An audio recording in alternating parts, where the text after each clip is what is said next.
Hey, welcome to the program. My name is Arif Halaby. This is Total Financial Solutions Save for Money Hour, joined by Mark Murphy, our ever-faithful baby boomer, coming to you every week at this time, talking about your family's finances, how to get out of debt, manage your money, a baby boomer's perspective on what is that going to take for those of you, about 70 million out there, that are going through this phase of your life. You know, 1946 to 1964, that's about the time frame that they call you a baby boomer. You know, it's... You could, and my mom actually was one that was born at the beginning of that, 1946, and had my sister in 1964 when my sister was about, I don't know, what, I guess born in the middle of 1964. Amazing when you think about this from a standpoint of how are you going to manage your family's finances when you have so many people that used to contribute to the system, taxes and wages and jobs and intellect and educational opportunities to teach others, the up-and-coming, if you will. How are we going to manage our finances when that source is now taken out of the system? Well, a lot of baby boomers have coined the phrase of, you know, what do they call it, first-time marriage or practice marriage. I think is that what you call it, a practice marriage. And then the next step in their life was hopefully to marry that person and the next one and not get divorced again, even though, from what I understand, about 80% of second marriages, sometimes it's like a mortgage, second marriages end in divorce, right? So they say 50% of the first one. It's not true. It's actually of all marriages. Of first marriages, it's around 30, 35, and then about 80% of the second marriages end in divorce. So what that means is when you add up the marriages together, you know, the same person gets to count for two, and there are plenty that don't even get one. So that's kind of how the numbers broke down. Depends on what you're trying to achieve and how you would cite those statistics. Remember from college class, statistics can almost make anything seem real. Well, the first thing Arif has done is he's called us baby boomers. Yeah. The term baby, that's closest we're ever going to get to that. I mean, we're old. Yeah, we're getting past that age of opportunity and getting to that age of just hope. You know, hoping you wake up, hoping your joints work, hoping you can still see, hoping everything else still works. Well, but, you know, Arif, you've brought up a good thing, because I have many friends who are on their second marriage, some are on their fourth marriage. And many of these people don't fit what you think of. I mean, they're not some kind of a money grubber or someone who messes up in life all the time. Or you look at these people and you go, wow, I love them. Yeah. They love each other. They love their families. They're great people of character. They've tried hard to balance their resources. Or in some cases, unfortunately, their spouse has died. Yeah. You're seeing more and more, folks, that there's no more of these diseases that you get them and you know, you linger for a while and then you die. It seems that if you can get a disease caught, you know, at least catch the diagnosis early enough, today the treatment is amazing.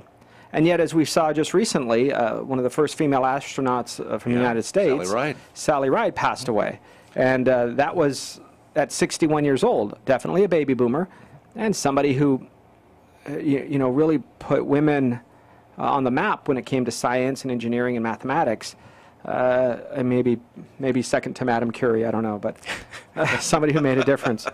So retirement and marriage after age 60, and so the big part of this is going to be, what are we going to do when it comes to marriage, retirement after age 60? Well, there's a few things to consider. We're going to get into prenuptial agreements. Is that real? Should it be? Should it be a reality in your life? Social Security, how is that impacted? What about your pension, where you used to work? How about beneficiaries, life insurance, trusts? There's a lot to touch on here. And when we come back, we're going to get into all of those details, because I really want to focus on, a lot of us, our life after 60 can just begin. It can be the beginning of our lives, can it? But it can also be a very difficult, because change brings a lot of stress, and whether our spouse has passed away, you know, we've seen that a lot, whether it means that you guys just decide to remain friends and go your separate ways, whether it means that it's just time to, you know, kids have gone out of the house and maybe there's a change. Not saying these are any good ideas, you know. I think it's best if you can stay together as long as you can. Forever would be a great role model, but in a lot of people's cases, that's not real. So what do you do? How does it affect your finances? We're going to see that in a second. But I also think there's a part here that really makes a difference in people's lives when it comes to, we talked about passing on to your kids. But what about the elder care? What happens to you, or maybe your parents? If you're 62 or 65, it's not impossible that you might have a parent that's in their 80s, right? I mean, we've seen it. Baby boomers' parents are living longer because they were the smart ones, you know, if you will, with money. They didn't buy 8 homes by the time they were 50. They didn't, you know, continue to have to buy the latest and greatest car. They bought a 1978 Cadillac and kept it their whole life, or they, you know, bought a Ford or a Buick and they took care of their vehicles. So they didn't buy a lot of these very expensive items, nor did they continue to move and move up, quote, in their homes. So they saved a lot of money. They were frugal, they were smart with their dollars, conservative and safe. Well, Total Financial Solutions Safer Money Hour, that's what we're about.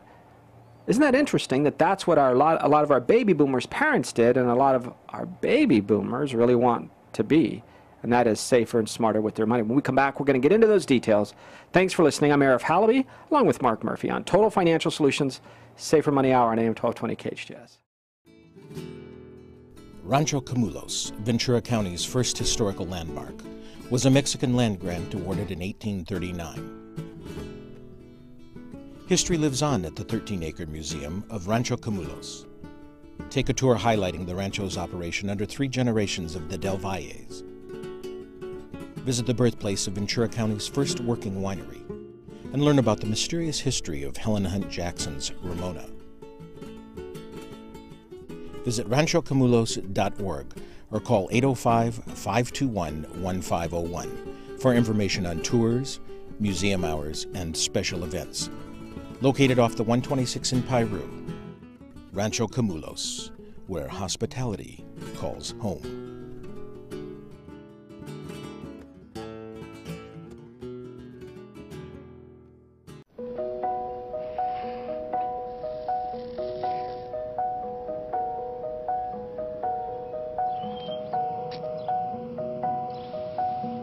When someone abducts a child, they're not about to advertise it. But we will. Sign up at wirelessamberAlerts.org to get free Amber Alert text messages on your cell phone. Help put a child abductor out of business for good. Wireless Amber Alerts. A child is calling for help. The magical thing about using energy wisely is that anyone can do it. Use energy-saving light bulbs, Energy Smart Power Strips, and turn off computers and game systems when not in use. Get together and make a difference. Learn what you can do at energy.gov/tink. Hey, welcome back. Total Financial Solutions, Safer Money Hour. About your family's finances. We're talking about senior citizens, but don't think they're senior citizens. They're still in the baby boomer realm. You know, you're 60 years old. What happens if you are 60, whether it's because of a divorce or maybe you just were never married? There are a lot of folks that have made it to age 60 and just have never chosen to get married. Maybe they had long-term relationships, but maybe things like pension benefits or survivor benefits start to come into play, and they have made a decision to marry that long-time girlfriend or boyfriend. I don't know if you still call them girlfriend or boyfriend when they're also a grandparent. Can you do that? Well, I've grandma's boyfriend. Grandma's that sounds boyfriend, a little weird. That sounds weird, or Bill. Yeah. Grandma's friend. I don't know. Yeah. Maybe we say it that way. But you're going to see a few instances, I guess, where the right financial decision at the right time is going to make a huge difference in your life. Here are some things that I want you to consider. First of all, always have a tax professional. It could be a CPA, it could be an accountant, bookkeeper. I don't know your particular situation, but don't think that something that is beyond basic can be done with your favorite tax planning software, because these are often questions that are very contingent on your answers, and so there's give and take. There's a lot of correct answers, maybe 2 or 3 right answers. So I always recommend having a CPA in your life that can understand the basics and understand what matters, because I think at the end of the day, you'll pay for their expertise. There's dollars, hundreds maybe of dollars, but my goodness, here's number 1. See how much this saves you. How is sometimes in some cases your Social Security affected? Well, look, for those collecting Social Security benefits, here are a lot of issues I want you to consider. First of all, have you or your partner been married before? Maybe. Because if you are, let's say you're the traditional stay-at-home wife and your husband was a professional, made $100,000 plus a year for many years, now he passed away or divorced, that relationship can make a difference. So if he passes away and you are prior to age 60 and you get married, your ability to collect survivor's benefits, which is what you receive as a widow, could be affected, meaning you may not get any more money as a survivor. But if you wait till after age 60, you can continue to collect that, and your new husband, hopefully you'll take some of his paycheck too. Yeah. Well, you have to consider the relationships, and this is complicated. You look at the Social Security website, you try and get some ideas. It's good to go back to that tax planner and figure this out. Because keep in mind, Social Security, Medicare, everything is means tested. Yeah. That's a big thing for us to understand. It's based on years of earning a certain amount of money and who is the breadwinner that was tested on. Yeah. The Medicare itself being a means-tested system, if you increase your household income, i.e. you're married, right? Not just living together, and whether you think that's a good idea or not, sometimes our seniors are doing that, right? Our baby boomers are living together in their second or third relationship of significance, and they are not getting married. That's not what we're talking about. If you're past age 65, right? You're older than age 65, your Medicare payments that you pay to get Medicare will be affected if you get remarried. Now you might say, how many people are really getting remarried? Look, one of the fastest growing segments of folks getting married are people past age 60. One of the slower, slowing at an incredible rate, is women getting married prior to age 25. So what used to be the case, you'd hit age 18 and you'd go on the market, as some women would say, and they'd go out, and by age 25, they'd say, oh, you're just so older. But women are now starting their careers, have been for some time, but they're starting their careers, they're delaying having a family, they're getting settled in their job. So they are not getting married as a group as quickly as they once were. But seniors, women that used to have one marriage for 37 years, and then he passes away, and then she lives out her days in a group community where they play canasta and they might play bridge, and that's about it. Not the way it is anymore. More and more women past age 60, 65 are getting married. It can and does affect your Social Security benefits and your pension benefits. That can make a big difference, Mark. Well, and I think it's very important. You do the research with that tax planner and you figure out what are your options. Because again, it's always a series of choices. Who do you get your benefit off of? Yourself, or as a survivor, or as your previous or your new life? I've watched my in-laws had a wonderful experience where, unfortunately, his wife, my mother-in-law, passed away in her early 60s. So he had survivor benefits in addition to his own earnings as he continued to work, and then he retired. Along the way of traveling, like many people do, particularly in the boomers, he's traveling, he's seeing stuff, he meets a wonderful person with a like mind, they get together. Well, now you have the complications. Who is the Social Security from? Who is their earnings? Because she had a career just like him. Where do they get this from? And then how do we set all this up so that there's not a lot of animosity from the families? Oh my gosh, have you not seen this?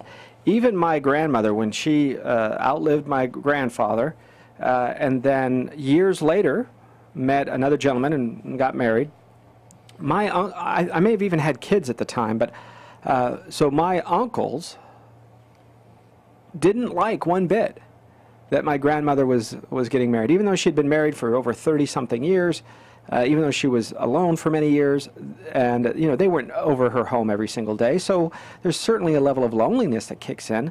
But some part of the family just doesn't like it. They think something is missing or taken away from that previous relationship. It is a conversation that maybe even a counselor or maybe a marriage and family counselor needs to get involved and have a conversation. So beyond the financial, there could be some other family dynamics, and everybody's different. How you handle it, and really more importantly, how did you as a family talk about things before? How did you guys have conversations prior to something like this happening? If you were a very communicative family and you had a great relationship about conflict whenever it arose, you talked about it, then you're probably going to be okay. But if you're ones that do the you should read my mind, and I'm waiting for a call, she knows what she did, really? Okay, well then keep waiting and hold your breath, because there'll be so many stories built on top of the problems, it'll just never change. Well, don't work on forget that this. Let's the issue of let's talk politics, but not money. Right. My goodness, have we not seen how many times people have said, we can talk about certain things at the dinner table, but we're not talking about money. We can talk about sex at the dinner table, but we're not talking about money. Really? Money's dirty. We don't do that. Oh, okay. And so now fast forward to that generation now being old enough to where certain benefits are kind of at least thought of to be in stone. What about the pension? What about the father that worked for so many years and now there's a pension that his wife receives, a survivor benefit pension, whether it be from a government job or a private job, and there's an ongoing pension. How is that affected if she remarries? Can it be stopped? Can the company stop it? Or is it something that she receives for the rest of her life regardless of whether or not she remarries or she gets additional income? So those questions have to be addressed beforehand. Now, here is one that I think is pretty important. I know of one particular government job that this matters to. If you want to have a new wife receive your pension, in many cases you have to be working at that job either sometimes for one day prior to, you have to have been married and then quit the job or retire, as opposed to retire, wait 2 years, 5 years, then get married. Often that new spouse may not have a claim to that old pension. Okay, so let me clear this up. There's one particular place that had in place for many years a one-year rule. If you're going to retire effective January 10th, 2013, and you get married July 2012, your new spouse will not receive the pension, her half of yours or whatever the arrangement is, when you pass away. So you need to know, is there a rule that says they have to be married prior? And if so, is it a year, 6 months, 1 day? What is that rule, especially if there is a surviving ex-spouse? Maybe the rules are that one gets half and the other gets half of half. So these rules have to be known. It's more than just saying I do. It's more than just saying I love you. It's a much bigger deal than that. Well, and I think, too, you have to consider, you've talked to a tax planner, this is critical, but get to the family financial planner. Really understand, are we now going to be getting into annuities, or what are we going to do with our mortgage? What are we going to do with the money? And then as we go forward, we're going to be talking about the other area that always gets people in trouble. In many cases, it's the omission. Yeah. It's forgetting to name who this all goes to. And Mark, we have seen time and time again that under even a new marriage, even everything is great, there's a lot of assumptions in who the beneficiaries are, whether it be to old life insurance policies or 401k or IRA accounts, old accounts that have been established prior to this new relationship, years ago in some cases, but those accounts have beneficiaries attached, which means when, and we'll continue with the male, the most common anyway, the male passes away, right? The new husband passes away even years later, and the new wife says, well, listen, I've been married 12 years, I have 2 small children, where is my money?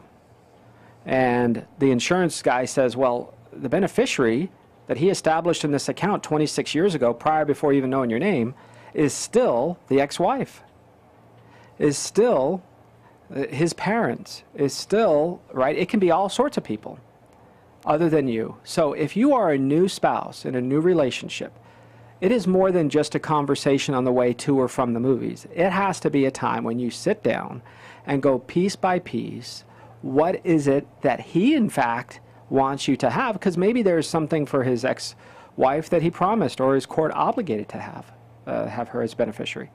Maybe he wants his kids to get half and you get half, right? Maybe there's some rules there. So it is definitely a bit yucky and sticky, But I would say the greater the communication on a Sunday or Saturday afternoon, when you sit down and you can think clearly, the beneficiaries of everything, including IRAs at the bank, payable on death, or TOD, transfer on death accounts at banks or credit unions, those can go to people that are not you if it hasn't been changed. So please look at that. It's very important. And it goes both ways. Guys, you know, she may have a former spouse that is her beneficiary on her life insurance at work.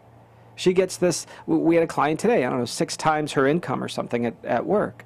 Pays a couple dollars, you know, $10 a month or something like that for it. But who's the beneficiary? She may want her kids to get it, but the ex-spouse might get it. She may want her new husband to receive those dollars, but her ex-husband receives them. So pay attention to that. We're going to come back in just a minute. Some more rules on living trusts, some yucky stuff that happens there, ways to kind of smooth that out, hopefully. And then some ideas on what happens with elder care, long-term care, and who makes the decision in your life if you have to ultimately pull the plug. No fun, but somebody has to be there.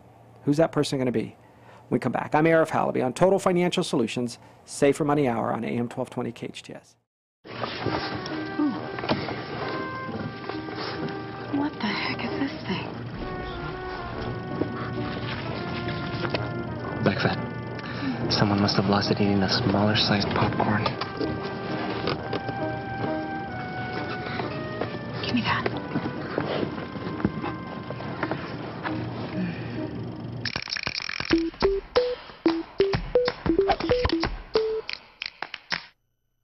Did you know the first gold in California was discovered right here in the Santa Cruz Valley, long before Sutter's Mill? Did you know our valley was the birthplace of the California oil industry? Did you know that when Los Angeles joined the rest of the country by rail, the tracks came together in Santa Clarita? You might know we're a popular location for filming, but did you know we always have been? Learn all about Santa Clarita's fascinating history at scvhistory.com or visit the Saugus Train Station Museum in Old Town Newhall, weekends 1 to 4.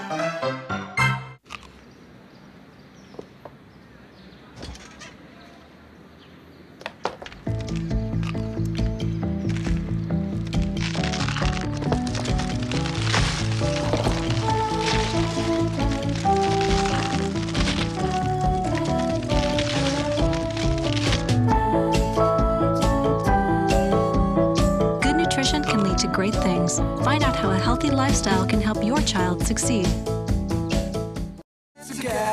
Welcome back. Total Financial Solutions, Safer Money Hour. I'm Arif Halaby with Mark Murphy. All right, we're talking about in your financial world, you get remarried. What happens? You might decide, hey, should I have a prenuptial agreement? Well, if you are 60 years old, or beyond, you've accumulated a lot of things. It could be certainly investments or assets of various types. Could be rental properties or your primary residence, collectibles. It could be all sorts of things. One of the main processes to go through ahead of time is to see who should receive what. Is it the new spouse you want to receive some of your assets? Could it be that you want it to stay down your lineage, maybe your children or grandchildren, and you might pay, in many cases we see this, have a life insurance policy set up or something to give to your new spouse. Those dollars can go to her upon your passing, but all the other assets, maybe minus the primary residence or something, would go to your children or your grandchildren. That is often a very common way to see the passing of things. Now, you heard us talk earlier about checking out and having a conversation with that accountant, CPA. Okay, here's another expert. You need to have an estate planning attorney. Let me tell you, it is often the best way to keep you out of trouble is to have an attorney involved, have witnesses review living trusts, written documents. You know, Mark was just sharing with me a famous person, Thomas Kincaid, passed away in 2012. When he did, he had an ex-wife, it sounds like an ex-wife, but he also had a girlfriend of some sort however long he was with her. But I guess there's now some discrepancy as to, is the handwritten will that's more recent more accurate, or is it the previous one? You know, there's some conversations to be had about that, and you can guarantee that the attorneys will definitely pay for it, if not a summer vacation, an entire new house with the amount they're going to charge these two. Well, and I think you have to have those conversations because, you know, all those extra documents, the new plans, they need to have been shared with who's involved, and so that everybody is aware, whether it's your will and how you handle some specific items. Maybe you have some photos or some memorabilia from the military, your flag, or something that you want passed down. You have to write all this down, and then let the people know, so you don't have the surprise that Mrs. Kincaid has. You're going to see, though, that when you involve early on, I think, legal assistance, whether it be an estate planning attorney, a trust lawyer of some sort, that knows how to dot those I's and cross those proverbial T's, so that conversations after you pass away, maybe you have a terminal illness and you know it's going to take some time, but ultimately you're going to die with this new spouse, or maybe it's a long-term relationship, and you want certain things in place to protect that person's future lifestyle.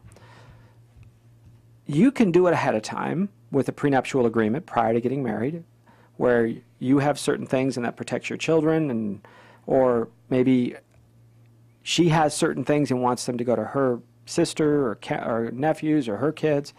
So a prenuptial agreement is different when you're 25 than when you are 65. At 25, most people have not accumulated very much. It's just the opposite. They have accumulated, but it's a big negative. Yeah, it's a big debt that they've accumulated, so you don't want that. So maybe your prenuptial agreement to say your debt is yours and not mine. So there's going to be, you know, some variations, but keep in mind, you guys, my gosh, do whatever you can to make sure that if you're married after age 60, 65, whatever it is that you want your children to have. There was a person who passed away here in town, owned a bunch of real estate property, and he had 2 boys, and one of those boys is a friend of mine. And in that process, the new wife, much younger, she had I think it was a 19-year-old son from a previous marriage, and this gentleman passed away, basically drunk himself to death, passed away. The new wife, she did become a wife, his wife, received everything, millions of dollars in property. His kids received nothing. And at the end, she thought that was okay. And all that my friend did is he said, look, Dad had 2 Rolex watches. Dad had made millions of dollars. Can me and my brother just have one of those Rolexes? And the comment, of course, paraphrase, was something to the effect that my son will be very well dressed from now on. So, father passed away. She ended up with enormous amounts of property, real estate holdings, and of course what's most important to my friend, Rolex watches that were engraved by his dad. You know, his dad's name's in the back. So there may be those types of very close, personal, emotional, maybe not so much as valuable as a Rolex watch, but you know, those things that have that value as a person or for your family. Make sure that you have those going down the family tree, if you will, that matters to you. Because I can tell you, the new spouse, however new she is or he is often not in pretty good terms with the former spouse.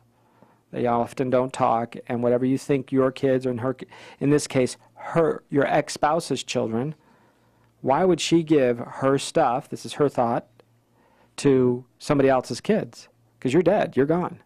Why would he give anything to your children who have always been disrespectful, right? That's his mind. You're gone. Why would he give anything to a disrespectful 26-year-old kid? May not. So your ideas have to be pretty clear. Well, and the other thing, and this happens whether you're a new marriage or not, and that is some of the kids decide that they're going to influence mom and dad. They're going to try and change some documentation. They're going to do all those kind of things. And that's where the planners make all the difference. And the other thing, I've watched this happen. I checked out the beneficiaries just to make sure everything was done right. Some of the forms had been not filled in correctly. Yeah. No beneficiary named. And if I hadn't checked, money would have disappeared. We had that just recently. A client came to our office and sat down, and we went through all of his paperwork, and in doing so, saw that there was no beneficiary named on his paperwork, and he wanted it to go to his kids. But he had an ex-wife that wasn't really quite ex yet. They were still legally married. for various insurance reasons or whatever the case might be. But on the paperwork, he didn't want her to receive anything, but on the paperwork it said no beneficiary. So here he wanted it to go to his kids, who are in off and on relationship with their mom, not to his ex-wife, who really is an ex. But in California, they're still married. So those things, checking beneficiaries are key. When we come back, we're going to get into elder care, some long-term care issues. Also, I want to talk a little bit about debt. You mentioned something, Mark. That's something to bring up here when we come back as well. Who owns debt? You might be surprised when we come back on your hometown station. I'm Arif Halaby on Total Financial Solutions, Safer Money Hour, name 1220 KHTS. I think it breaks a little to the left. To the right. Nope, straight. I told you it was going right. Get up, get up, get up, and be a player. Get up, get up, get up. Get up, get up, get up, and be a player. Get up, get up, get up. Get up, get up, get up, and be a player. Get up and play an hour a day. For fun playtime ideas, go online. Just don't stay long. Oh, hey, Mark. Hey, Mark. Hey. Where have you been? I lost my cat. Oh, that's not right. Yeah, so I made this cat magnet to try and get him back. Cool. Does it work? Kinda. Nice. Yeah, but that's not my cat. Gotta keep working on it. See ya. See ya. Anything's possible. Keep thinking. Get started on your own inventions or just play some games at inventnow.org. Hi, I am Cesar Milan with Junior. In Santa Clarita, we love our dogs. And in our role as pack leaders, it is important that we do everything to keep our pets safe and healthy. This is why it is so important to license your dog through Los Angeles County Animal Control. Licensing your dog will make it possible for them to be returned to you in case they get lost or stolen. You will also get important reminders when your dogs are due for vaccination. Show your dog you care and license them today. All right, your hometown station, Arif Halaby, along with Mark Murphy, Total Financial Solutions, Safer Money Hour. Okay, what happens with debt? You know, maybe a lot of debt has been acquired at age 60 or 65 and you're ready to retire. What is going to happen with debt? Well, in California, as a community property state, if you live together and you live in a way in which you act like you're married, you have joint accounts, you may have to, or you may be responsible for each other's debt. You know, if you're married at a young age, you, again, like we said, you may have some debt prior to marriage, maybe mostly student loans, some credit cards possibly. But as you are living longer, most times people have joint accounts, joint assets, joint debt, so it's not that confusing. But later on the backside of our lives, at your age 60, 65, and now you might have other types of debt, maybe loans that you lent to your grandchildren, maybe loans that you gave to whoever it might be. Well, those people could now, what? You pass away. Are they thinking the debts are forgiven? Sometimes people think that. Were the debts you and your new spouse? Was it a joint money that you were counting on living on that monthly income? You know, we had one particular client married 17 years. He started a business well after they were married, probably 14 or 15 years after they were married. Brought his brother into the business. Brother borrowed money to open up kind of his own little mini franchise, if you will. And then the brother bought out my friend. Done. Client gave him the whole business and was to make monthly payments. As soon as my friend passed away, as soon as the last check was given, he died, there was still another $150,000 to be had. Guess what? No more checks coming in. Even though it was his brother, but he didn't like the new wife, you know, 17 years later, didn't like the wife, and said, forget it, I'm not paying. Kept the business, kept all the assets. So she now has to say, I'm going to turn around and sue this guy, or I guess it's just the way it is. Hundreds of thousands of dollars gone. Well, So this is it can common happen. error. This is so common in the business world. You know, when you're partners. The other thing, you know, when you first start out, what kind of debts do you have within the family? Like you said, have you co-signed on a kid? And now are you marrying into a family where you now own a whole series of automobiles driven by young teenagers that you've now suddenly become part of? It's now your debt? Yep. This is where doing a credit check, reviewing a credit check of both of you, your portfolio, is essential. You've just got to be kind of honest with each other. And it's always good to check out and make sure, is there something on there you didn't know about? Yeah, a lot of issues. It's almost like before, you know, you would take a look at the financial life of somebody by just basically asking around, hey, is this person trustworthy? Do they come from a good family? Do they farm well? Do they have real crops that are coming to market? Today, it's almost like, I want to say I do, but first bring your credit report along with you know, your bank statements and your balance sheet. It's almost to that point. Now, the older we get, that conversation is more likely to have relevance because possibly you're taking on more of a problem. Now, does it damper the romance? Well, probably a little bit. But when we get to this next part, you know, romance is kind of out the window by the time we get into elder care. You know, you're talking about now a sustaining of one's life. And if you combine your assets and somebody is now in a long-term care scenario, and now their care is draining their money that you expected maybe to inherit someday, but now it begins to drain your money that you need 15, 20 years down the road for your retirement, what do you do? Have we seen people getting a divorce and saying this person is now a ward of the state, even though, you know, I'm no longer responsible for their assets and for their financial care? We have seen women still there after 38, 40, 50 years of marriage. They're still by their side, but their experts, if you will, attorneys or CPAs, have decided that the conversation needed to go down the road of divorce simply for the medical care, whatever the situation was, but to allow the other spouse to continue to live in dignity financially.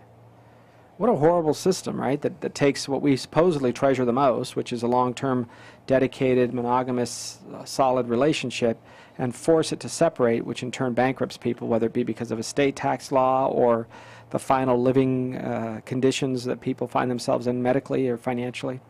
It seems like something's got to be wrong there. Well, and I've run into this quite a bit now as I'm dealing with family of, okay, are we talking, well, the state's going to take care of me, or the Social Security's going to handle it all, or Medicare's going to handle it. I'm just going to be in a retirement home.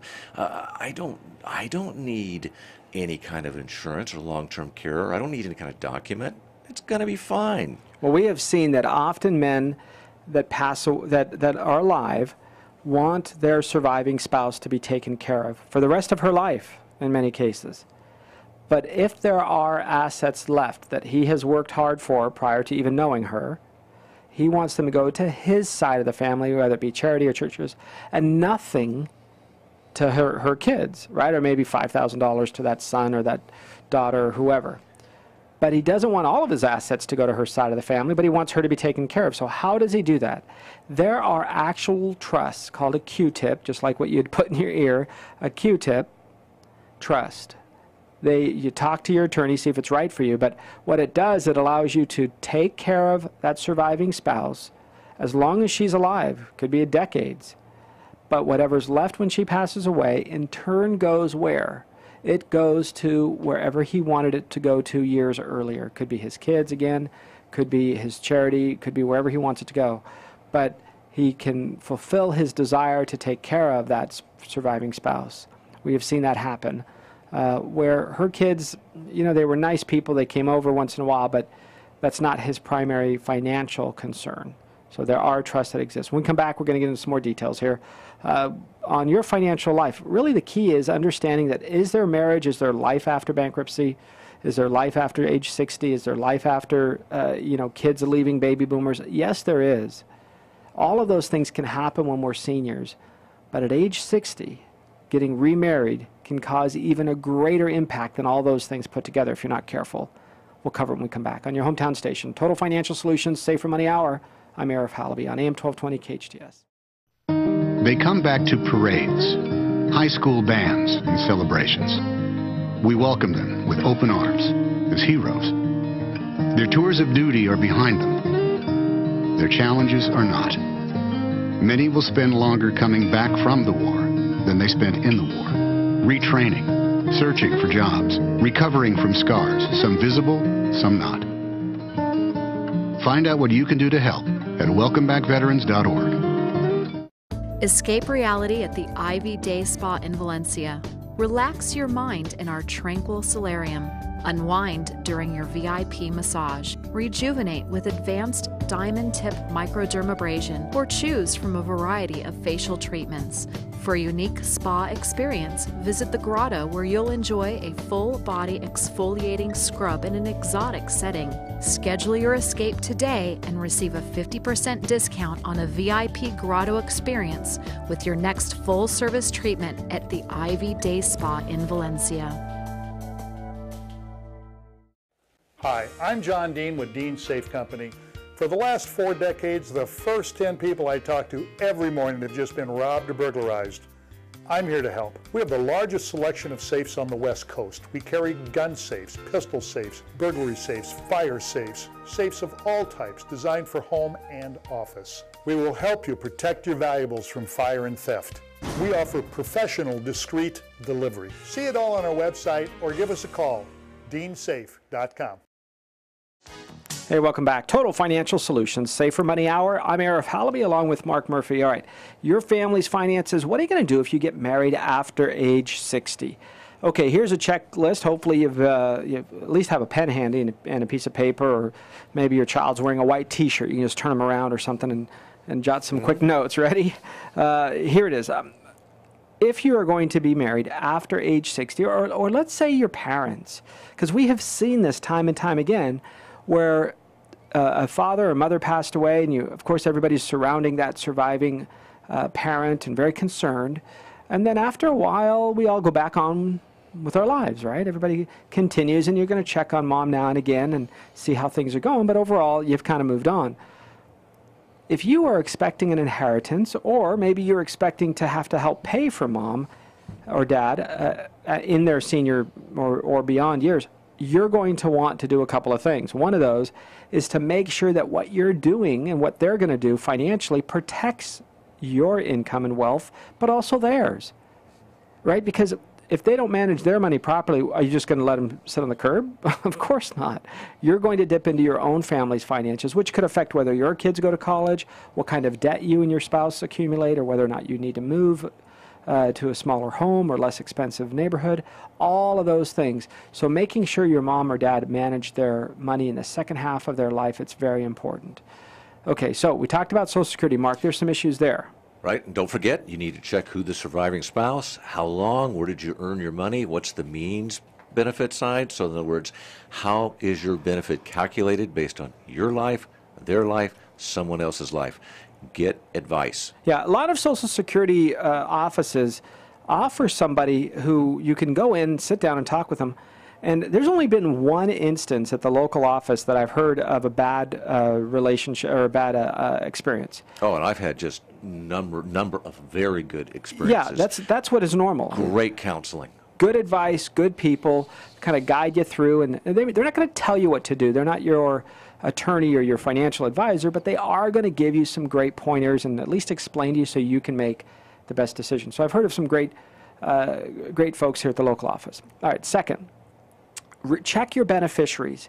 Check your mom's beneficiaries on her current accounts. If you're expecting to have an inheritance, and listen, I know the way all of you baby boomers think, it's not for me, it's for my kids. I don't want listen, the lake house is not for us. We just had great benefits. It's for my children. Okay, so we get all that. You're altruistic, you're a giver. Check the beneficiaries. On the life insurance policies, check the beneficiaries on mom's trust. Make sure that if there's any changes, it's what she wants, not what you want, or her new spouse or boyfriend, okay? Beneficiary is very important. And then last but not least, is there a need for a prenuptial agreement? You need to check that out. If there's something to protect, you might need it. Otherwise, you're going to end up in a whole heck of a mess, whether it be acquiring somebody else's debt, whether it refinance under your name, their name, could be a big issue.